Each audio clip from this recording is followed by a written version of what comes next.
ধীরে বন্ধুগণ, ধীরে।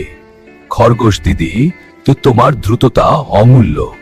কুকুর দাদা, তোমার শক্তি আমাদের বিপদ হতে পারে। বিড়াল বাবু, তোমার সতর্কতা ঠিকই ধরেছে। নকশাটি।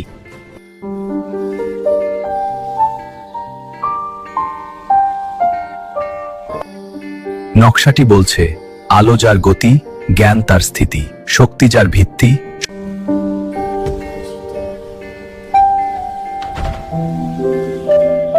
এই হলো সেই সমন্বয়ের চাবি।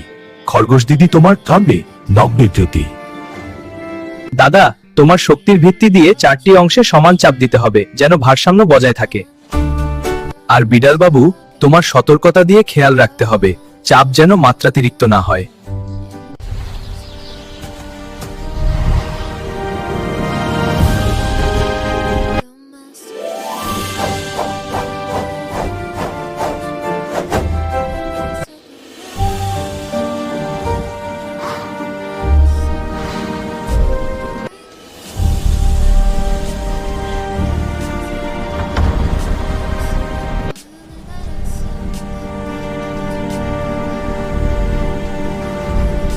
জীবজন্তু সবাই বুঝলো, শুধু গুণ দিয়ে নয়, ও সমন্বয় করেই সবচেয়ে বড় কাজ হাসিল করা যায়।